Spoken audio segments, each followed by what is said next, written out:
Hi, welcome to the lesson on fake news. You will not find this in the textbook. This is one that I've developed myself in the past 4 weeks or maybe longer since the term fake news has been boundied about. And I want us to take a look at it separate from the ethics and all those subjects that we'll take up later. It was just getting to the point where we had to do something, couldn't wait much longer. So I put this together with there's a lot of reading material in here and some videos. I want you to kind of go through that material. What's important here to remember is that the term fake news is really an oxymoron.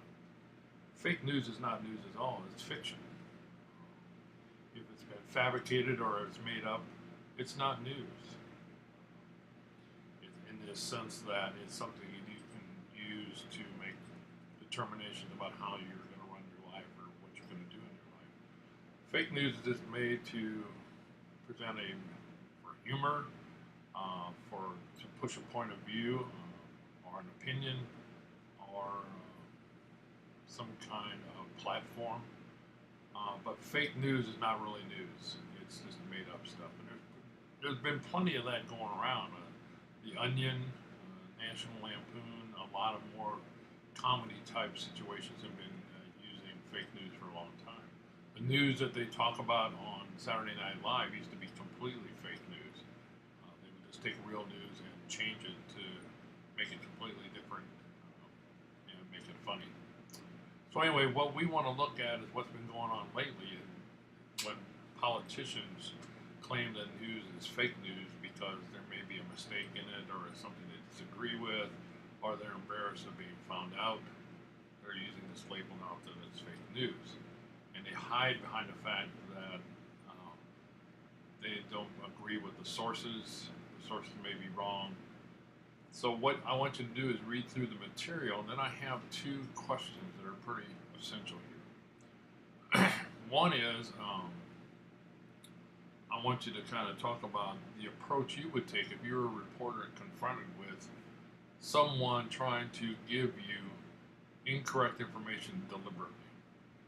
If you were in the course of an interview and someone deliberately changed the information or falsified the information and you knew it, what would you do? Would you confront them? Would you just take the information and let it go? We don't want to start a wrestling match here or a boxing match, but how would you confront that person when you're confronted with that? And it seems like we're more and more the spin experts are not only just trying to spin it towards their viewpoint, but they're trying to provide incorrect information to help back up their point. And when you find that out, what do you do? And the second point in the discussion would be what happens, what would you do after you discovered you had used this fake information, this incorrect information in the story and the source never told you? What do you do then from both the public aspect and privately? Publicly, you'd have to correct it, and a lot of times newspapers will run a correction that says, due to incorrect information from a source, nothing wrong with that. You don't have to take the heat for it being incorrect. But what would you do then if you already published it? How would you handle that situation? Because the two things that are really important in all this is that we need to be accurate and we need to be accessible and responsible to our readers or listeners.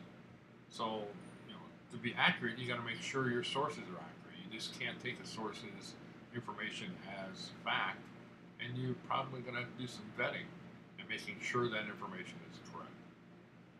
And to be accessible, you have to be able to be willing to run corrections or talk to readers who think you're wrong.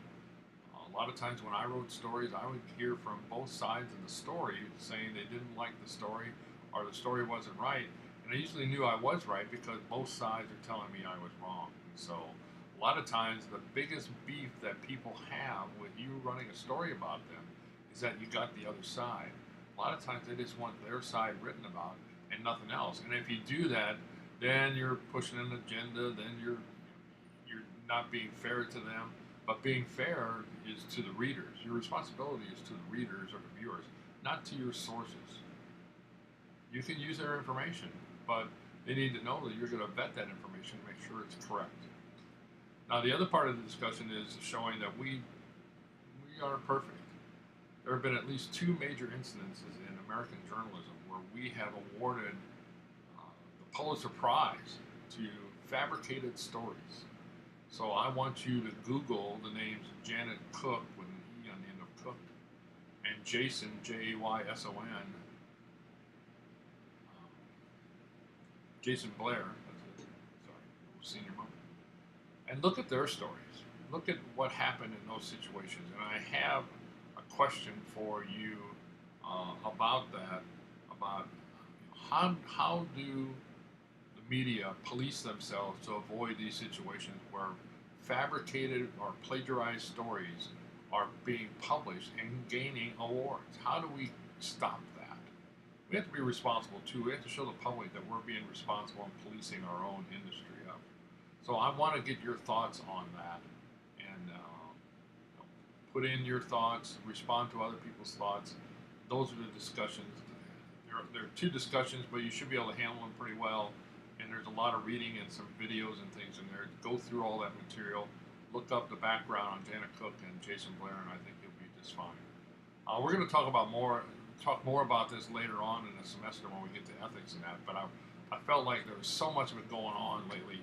We needed to get into it for a discussion right now, and then we'll get back to writing and other things. But for now, let's just talk about the fake news and see where we are. And you can find it every day online. But let's just start looking at it and start talking about it.